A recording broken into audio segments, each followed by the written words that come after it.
The world as we know it is about to end. The world as we know it is about to end. David Icke.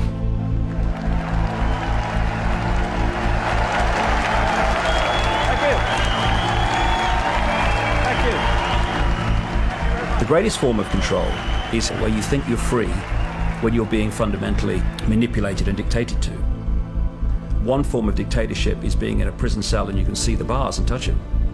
The other one is sitting in a prison cell but you can't see the bars, so you think you're free. What the human race is suffering from is mass hypnosis. We are being hypnotized by people like this.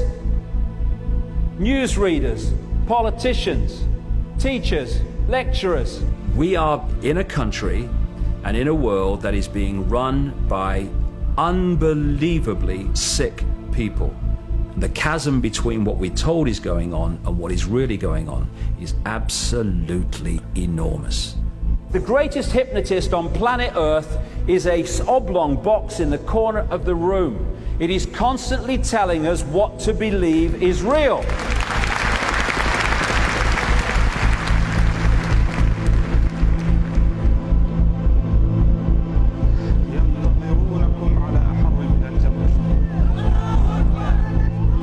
Can persuade people that what they see with their eyes is what there is to see, you're gone. Because they'll laugh in the face of an explanation that portrays the bigger picture of what's happening. And they have.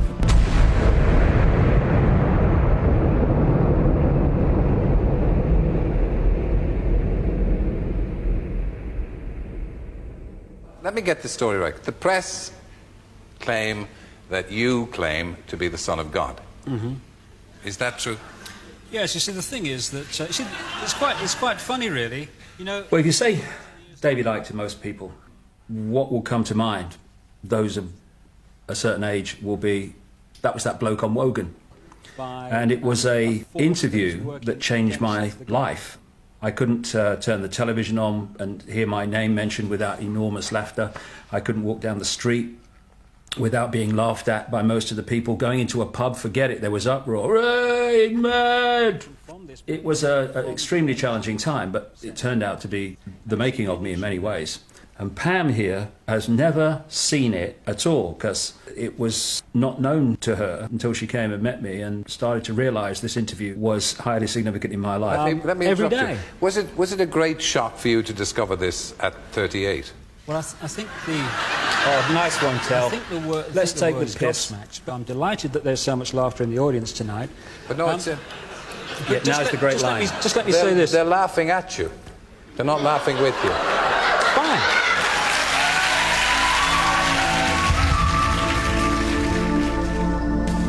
For me, watching that, I find it really painful to hear an audience laugh at anyone.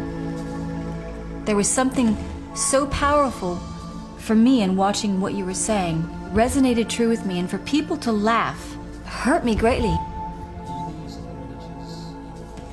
I remember one day going out to fetch the washing in, and there was a camera outside filming you just getting the washing in off the line and bringing it in up to the house. And people shouting from the top of scaffolding, "Oi, nutter," "Oi, Jesus," or "Where's your Bible," or whatever. Your family's this, your dad's mad, blah, blah, blah. Whatever the headline was that day, you know.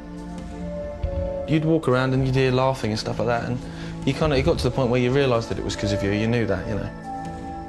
I can remember Gareth coming home one day and saying, some boy had said, "Your dad's mad." So Gareth said, "So's yours." And this boy said, "But you don't know my dad." And Gareth said, "Exactly." The hardest thing for me about the whole business that followed the Wogan show was the effect on my family. They were being laughed at, they were being ridiculed, they were being followed to school by journalists and stuff like that. But when I look at my kids now, not Jamie, he wasn't around at the time, obviously, but Gareth and Kerry, they are what they are, as we all are, not despite what had happened to them and what they experienced, but because of it. What life tends to do is hide its greatest gifts and present them as your worst nightmare. The mass ridicule that I had as a result of the Wogan show set me free of the prison that most people live in, which is the fear of what other people think. You're looking at the person who has gone on national television and radio in Britain, America, and talked about the fact that the elite families, including the royal family, are beyond the 5 sense level of their apparent human body, not human as we would perceive human. And they seem to take on that level beyond human sight a reptilian form. Now, if you are in any way in fear of what other people think of you, no way, Jose, are you going to start talking and writing about those things.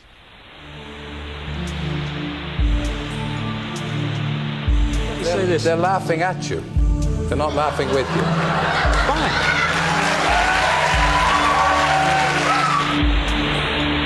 Laughing at you. They're not laughing with you. They're not laughing with you.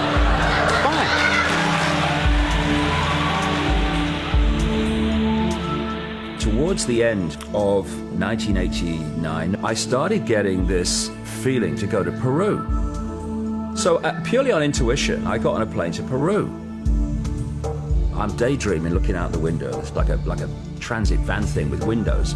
Suddenly I saw this mound. And as I looked at the mound, all I got in my head was, come to me, come to me, come to me, come to me, over and over. I'm thinking, that mound's talking to me. What's happening? I walked up the mound, and when I got to the top, there was a circle of standing stones. And I walked to the center of this circle, and suddenly my feet started to burn. It's like I'm plugged into the mains. I mean, I'm kind of shaking. And then I heard this line go through my head really clear. First of all, they will be talking about this 100 years from now. And secondly, it will be over when you feel the rain. And then the rain hit me, and it was like, boom, off. I was never the same again. What started to happen was concepts were pouring into my mind. It was like my mind got to the point where it could no longer filter this information that was pouring into me. And that was the period that I hit the Wogan show.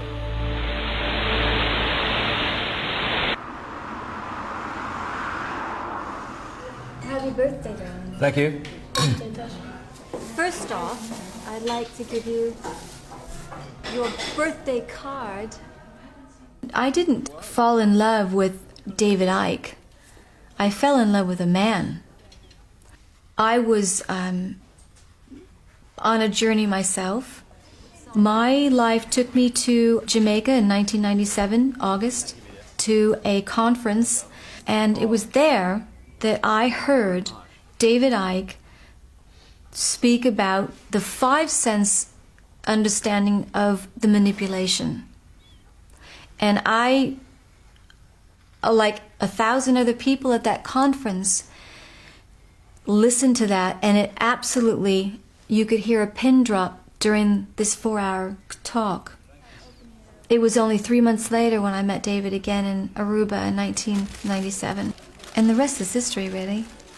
When we held hands, I felt like I was flying. Is it the right way up? Yes. What is it?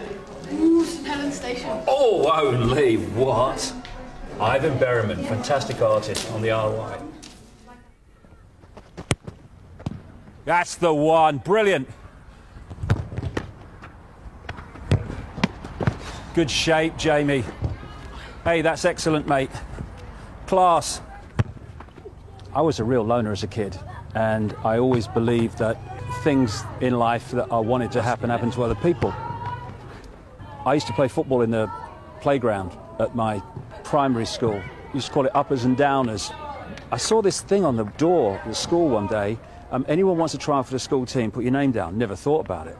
No way. So I was walking home one night, and this kid's running after me. Hey, Ike, teacher wants you to have a trial tomorrow. So I went home to my father. I said, I've got a trial for school team tomorrow. God, mate, it's happening to me. Nothing happens to me. And I got in the team. I played in goal and I did all right. Got seen by an Arsenal scout. And in the end, I signed for Coventry City. Smack it. Get it. Ooh. Unlucky.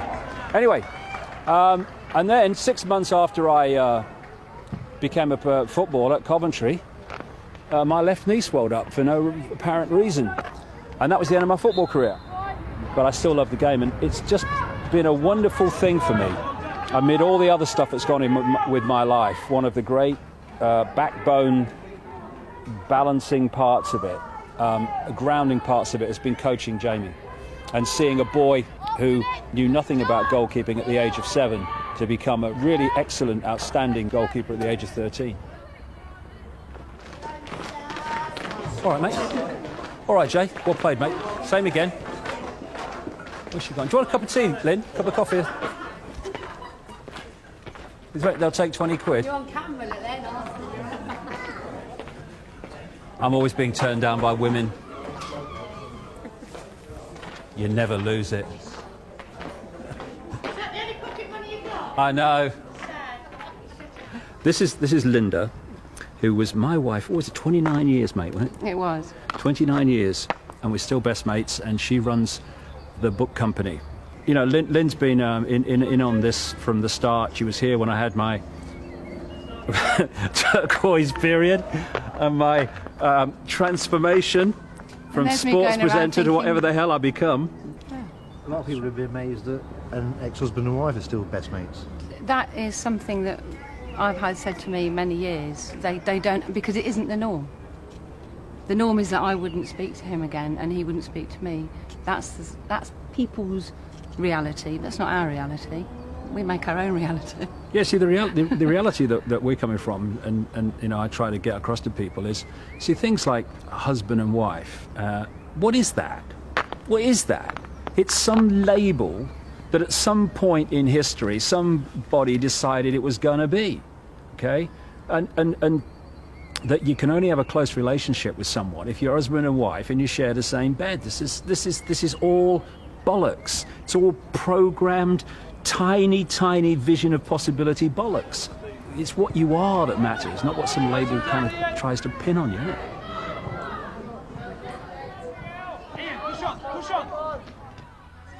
When you go through your life and you look back, if you have followed your intuitive feelings, you'll see that what appears to be individual experiences become like a road that's leading you into a certain direction.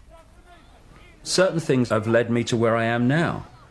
I went into journalism, which gave me the ability to write simply. I went into television, which meant that when I came out with this stuff, it wouldn't just be completely ignored. So all these things, when I look back, are coincidences that actually are more than that. They've allowed me to get where I am now.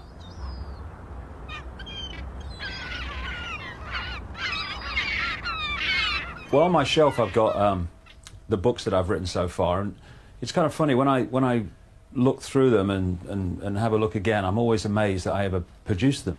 But it all began with Truth Vibrations, and that was the one that caused all the furore on the Wogan show and all that time. And what's happened over the years is there've been more and more interest in what I do from countries all over the world. And so these are some of the translations of my books. This one's in Japanese. I haven't got a clue if it's accurate or not. I don't understand a word of it, but I trust that they got it right.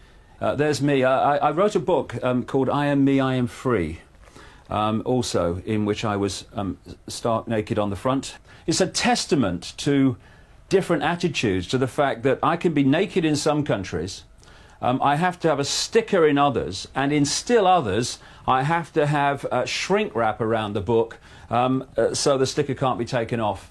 And, you know, it's a big sticker.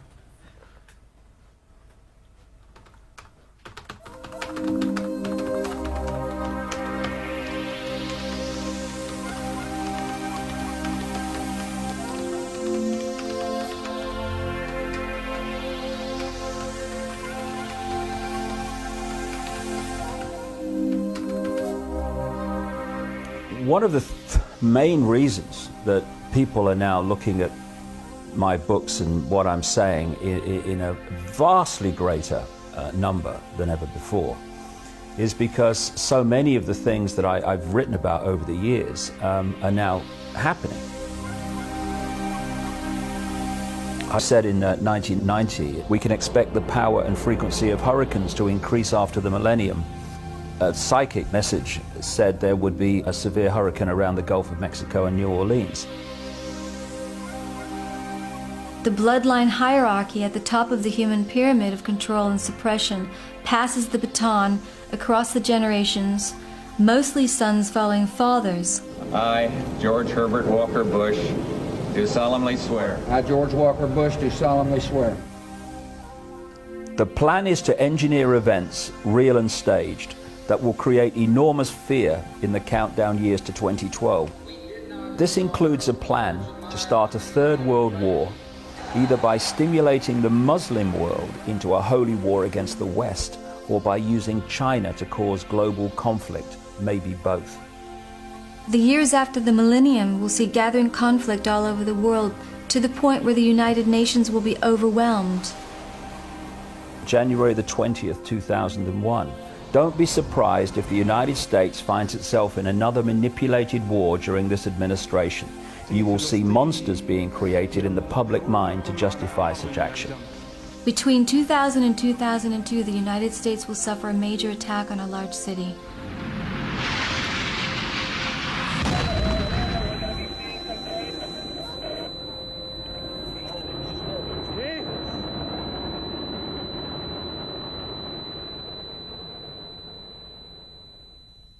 People have perceived me as claiming to be some kind of prophet.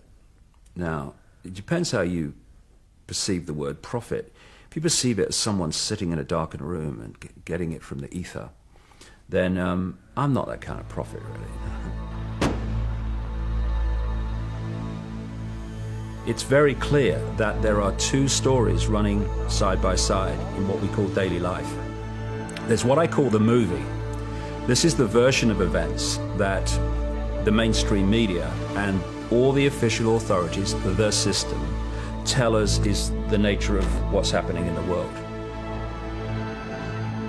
Alongside the movie is the secret agenda, which the movie hides and obscures. That agenda is for a global state which can be pretty much described in the nightmare of George Orwell's 1984. The Big Brother global state, in which there will be a world government, world central bank, world army imposing the will of the world government, world currency, and a microchip population linked to a global computer. That's the Department of Ministry? That's the cenotaph, yeah. If you stand there and read out the dead names of dead soldiers in Iraq, you get arrested under the Serious Organised Crime and Police Act in this free country. I've been filming David for 8 years, since we've been together in my own little cameras. I've got hours and hours and hours of footage. But now it's become more professional. Before, I felt like I was just following David around and I wasn't really doing anything, although I was, but it wasn't enough. And now I've found my canvas. I remember coming here on the Great Central Railway when I was a kid from Leicester, and we walked up with my dad and my mother up there and looked across at Downing Street, right? Now you can't get anywhere near the bloody place, ironically, because of terrorist events that have been orchestrated by the very people that control the guy that's being protected, so we can't go up there and see his house. Crazy world. Okay, we're going to go see an extraordinary man who's been in Parliament Square since June the 2nd, 2001, protesting against the slaughter of children. And, you know, the commitment that he's shown is just unbelievable. So we'll go and see him.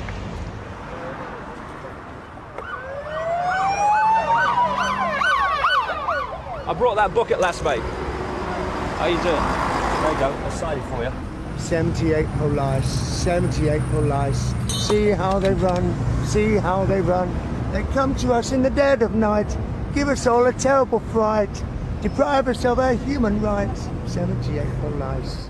When are we going to stop killing our kids, eh? Our kids. Well, we're going to stop killing our kids when people get off their arses and toss us like the guy who's just come past here and shouted, "When did you last have a job?" or words to that effect. Realise that the police state is not for people like you and people like me. It's for every bugger. I mean, you know, we get.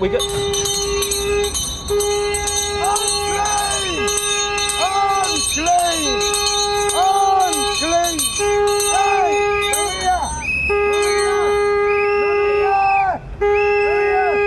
Stop a minute!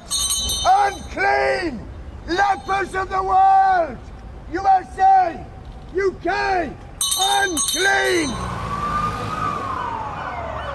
Why are you asking me if I have permission to film in a public place that my taxation pays for?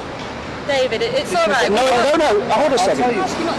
Do you know something? There was a time when I thought I lived in a free country. Your children are going to have to live in the state you are policing into existence. And when it's too late, you'll go, oh my God, what were you doing, Daddy and Mummy, when the police state came into power? I was enforcing it, darling. Can you calm down, please? We've come over here. We're doing our job. Please, don't tell me what to do. You're not here to film us, are you? You're here to do whatever you're doing. Yeah, that one. If it's covered with CCTV cameras, what's the problem? Everyone's being watched, aren't they? I don't get. I'm not going to speak to you. No, I'm not going to speak to you because obviously you've got a bee in your bonnet about it, so I'll just leave it at that. I'm not going to get into it. It's a simple question. No, it's not an argument. It's a simple question. If CCTV cameras are everywhere, filming everyone here, what's the point of you coming down and saying what you're doing? You can see us, can't you? There's no answer in it. Really for me here. David, I've said what I was. There's got no answer in the past. Maybe it's me. Maybe it's me. But that presses my button. It really does.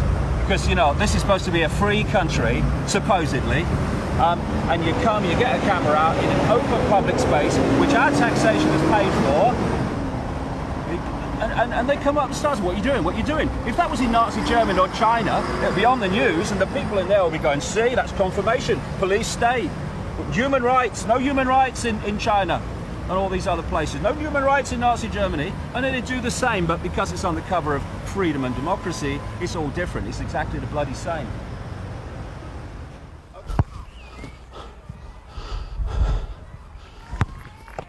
It's not even a creeping Orwellian state now. It is a galloping one, and really it's in the small things that you find how deeply into our daily, even in detail, into our daily lives this stuff has gone. Got to ask permission for this, got to ask permission for that, mustn't do that, all the time. I won't have it. Honestly, if people only just deep breath, take a step back, look at it again. The Orwellian state ain't coming, it's here. It's just a question of how deeply we go into it.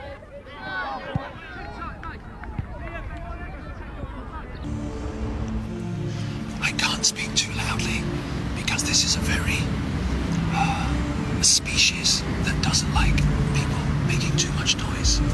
This is known as the Nessus-spotted repeater. This is a very common sight where truth is being annihilated. Have you ever heard that phrase, everyone knows that, mate? Well, why does everyone know that? Well, it's because this system is controlled by what I call repeaters. They're people in the situations of power and influence who just repeat what someone else tells them. A doctor is repeating what they were told at medical school and what the drug companies tell them. You've got teachers who repeat what they learned in their exams and what they learned at teacher training college, and they repeat that to the next generation. And the great repeaters are what pass for journalists. This is the area outside Parliament where they stand there doing their pieces to camera, telling people what's going on. Here we have the crews waiting for the journalists to come across from Westminster and stand there and tell them what's happening in the world. The fact is, they don't know what's happening. They know nothing. So this is what they should be saying if they were telling the truth. Now over to Westminster for the latest news from David Icke. Thank you, you. Well, I've got to be honest, mate, I haven't got a clue what's going on. I tell you what my job is, right? I wear a dark suit, not normally, but, you know, I'm playing here. And I'm come over from there, and I tell you what they've told me is going on. And I deliver it as if I know what's going on and it's really true. I haven't got a clue if it's true.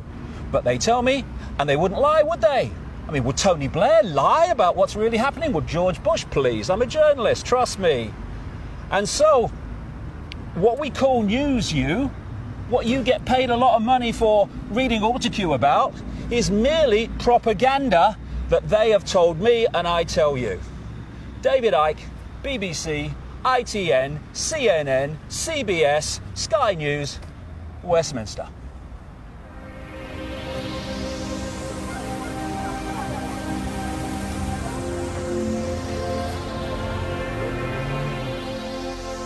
When I started researching the nature of this Orwellian manipulation, it became clear that there are a network of interbreeding bloodlines, what I call and what they call themselves the Illuminati, which comes from the illuminated ones, have come through history.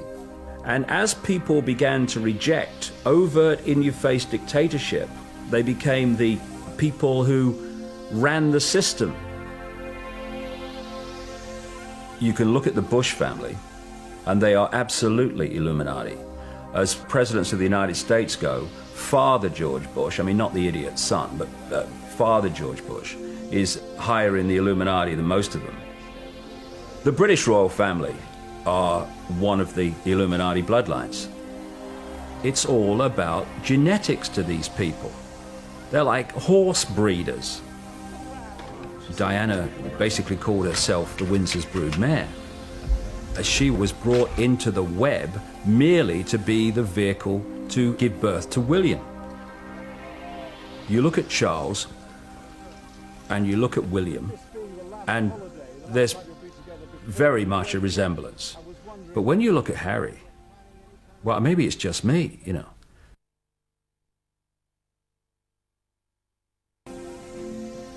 You'll look at the Bushes and people like that, and they look like you and me. The key element is what happens beyond the realm that we can see. This is what the Illuminati bloodlines really are. They are vehicles for other dimensional entities to manipulate this reality.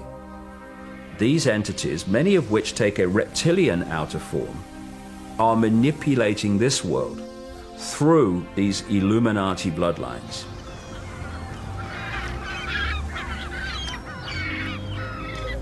When I introduce something like these Illuminati bloodlines are based on a reptilian, non-human race, people find it fantastic. Of course it is, because it is so different from the reality and ways of the world that they have grown up believing in.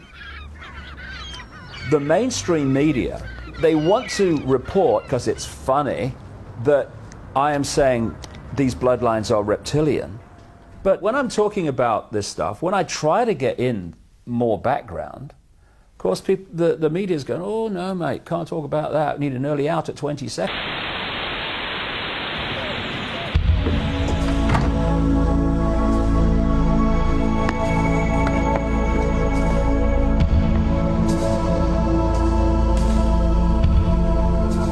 First time I made this journey was on a paddle steamer.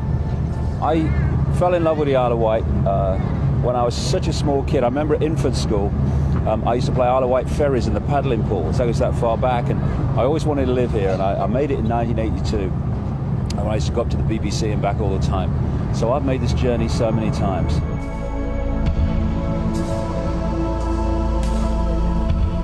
Because of the way that public perception of me has changed, I'm now getting the opportunity to really get information out into the public domain that's going to get a sympathetic hearing. I decided months ago, just intuitively, instinctively, that I wanted to talk in London. And we booked the Brixton Academy, not knowing what the interest would be. And the response was just incredible. The way it's going to be a sellout audience of in excess of 2,000 people. Nice to meet you. Where you come from? Sheffield. Sheffield. Crap. Okay, I'll see you later. What I want Brixton to show to people is that if you are saying there's something not right in the world, and you have feelings that there is some kind of conspiracy going on here, and I don't like what's happening, well, look at the attendance of Brixton and know that you are not alone.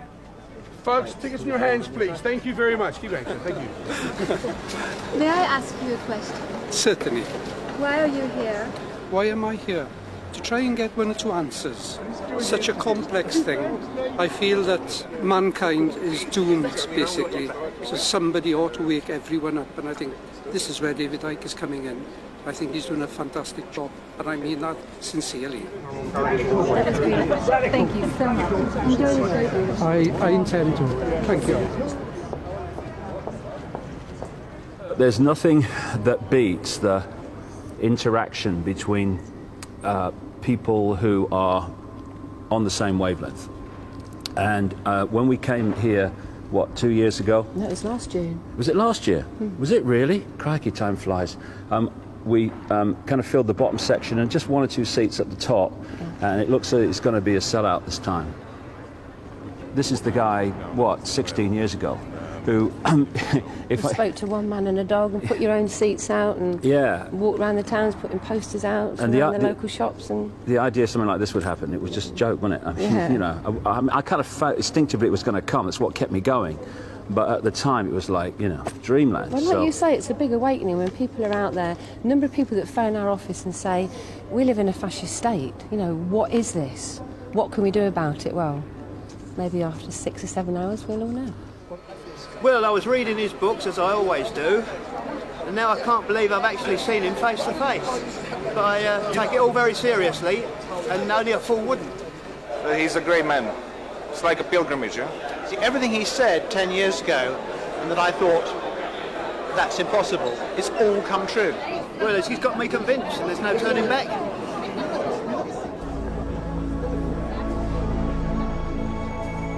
Hello and welcome everybody to the Brixton Academy.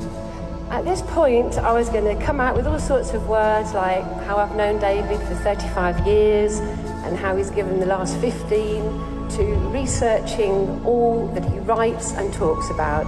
But to be quite honest with you, you've not come here to hear or see me, so there's no more to be said, and I would like to say welcome David Icke.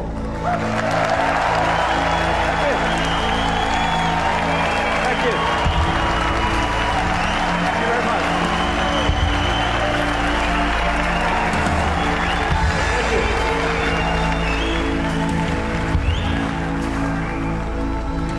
This was George Bush. You're free, and freedom is beautiful. And you know it'll take time to restore chaos and order. Order out of chaos, but we will. Order out of chaos, or as I've dubbed it, problem, reaction, solution. Simple, devastating, played on us by the day. Nobody laughs because they actually listen. They want to listen to what he's saying. And I think only then when you've listened to what somebody says, can you give an input into what they're saying. You want to change society in a way that you know if you announce it openly, you're going to get massive reaction. So you don't announce it openly, you play this scam. You know, you read a book and you go and hear somebody speak and you'll find it's not what you thought it was. He is not who you think he is. Stage one, you create a problem. Could be a terrorist event, could be a war, it could be a run on a currency, could be a bird flu. He's never said, you must believe what I say. I think he'll go out there and say, I'm not telling you to believe what I'm telling you now. I am passing on information that I have uncovered and gleaned over 15 years of research. Make of it what you will. I've just described 9/11, by the way. I was in a bar just after 9/11, and I was watching CNN live. And I saw Bush stand up and say, I saw this plane hit the World Trade Center. And he said, this is word for word, he said, and I thought, what a terrible pilot. That's what he said. The first plane was not shown on live television, only the second one. No way in the world is it possible for him to have seen the first plane hit. Total freaking lies. Wanted for terrorism. Biggest terrorist in the world.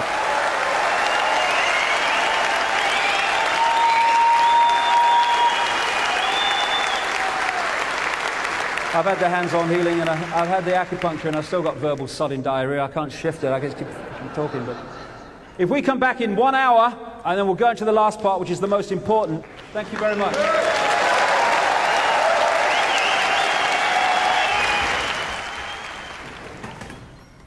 Oh, God. Oh, God.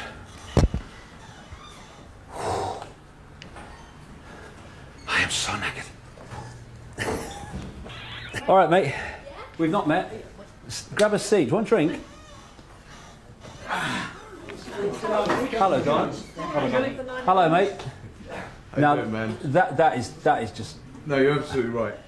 But seriously, No, I'm saying you're breaking my heart every now. And seriously, everyone out there loves you. Yeah. Loves you. You're so great, Dave, man. Seriously, you're doing so much for these people. Yeah. It's like. You are. Yeah, I'm choked, man. I just don't know how you do it. You rule, man. You rule. Cheers, mate. Do you need anything? All right, darling. I was just looking at my watch there. Actually, I wasn't looking at my watch for people to go, although I was looking at my watch because when did I come off? 1/2 past? I don't know, but I have to say that we are contracted here till 9. I came off at 6:30. I'll be back on at 7:30, so that will give me 2 hours. Not a minute over. Do I drop the reptilian thing and just concentrate on the last bit? Do you reckon? My gut feeling is yes, you do. Okay, but I mean, there's going to be people out there going, when the reptilians coming on? You know what I mean? Well, but they've come in here and paid for a 7-hour talk, and that's what they're getting. yes, I have. Yeah, I'll go with the nature of reality. Okay, so that will allow me on to. a 9:15 cut off. Yeah, that's an hour and 45 minutes. I'll do it. Yeah. Thank you. Thank you.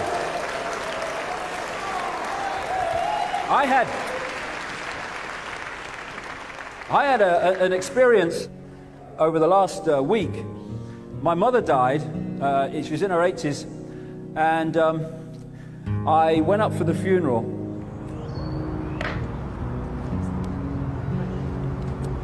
Lord of life, you have made us in your image to reflect your truth and light. We give you thanks for Barbara, for the grace and mercy she received from you. First of all, I faced some challenges in my life, but getting through this is going to be one of the biggest. I went up for the funeral, and I was asked if I wanted to go and see my mother in the coffin. Now, I would have said no, I want to remember her as she is, but something said to me, go, go, go. You know, I went down to see my mother, and she was lying in the coffin this morning. And next to her was that picture. And I looked at my mother in the coffin, and I looked at the picture. That had no life. That was full of life. That was my mother. That was the computer with my mother gone.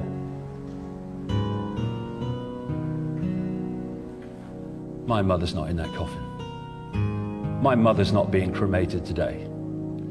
The vehicle that she used to experience this world and walk among us is what's being cremated today. Look at the sparkle in those eyes. Look at the energy. My mother is still alive because she cannot be anything but alive, because she is infinite consciousness that cannot be destroyed.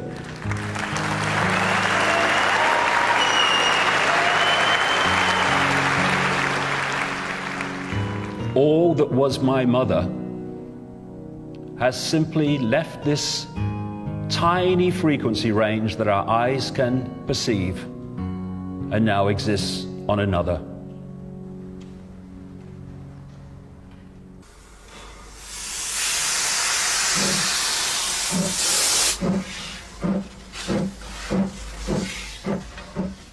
When I came to the Isle of Wight, I fell in love with the place originally because of the steam trains. And we come here quite a lot, don't we? Yeah. But we also go all over the country, me and Jay. We have a holiday every year, don't we? Yeah. And we go to steam train lines in different parts of the country. We've seen virtually all of them now. We haven't been to Scotland, have we? No. And we're going to Wales this year, the Llangollen Railway, which is beautiful. So you kind of it's strange life. You move from these kind of really big questions to, you know, what engine's on Avon Street today, you know, and oh, Leicester City going to stay up, you know. Only you think about that. Well, only you think. I only think that's true. I'm sad. Well, you support Portsmouth, so we've got that in common. Why should we believe you? So I am asking no one in this theatre, no one watching this programme, no one on this planet to believe a word of it. But why are you saying it then? Because the fundamental law of creation is that of free will. And I frankly don't care what anyone thinks. They have free will to make their own choices on what is said. I say wait and see. Ladies and gentlemen, David Icke. Thank you.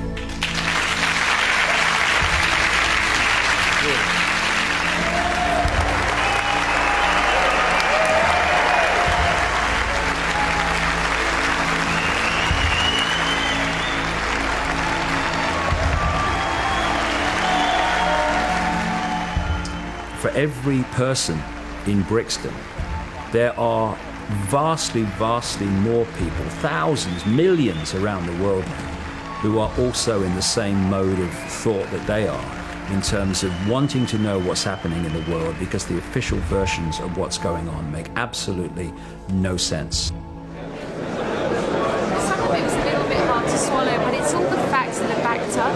You know, there's evidence. A bit too much for the baby, he fell asleep. He got very excited, especially about the Illuminati. You know, as he says before, like 10 years ago you'd have got laughter at it, but now people are like, you know, he knows his stuff, he knows his stuff.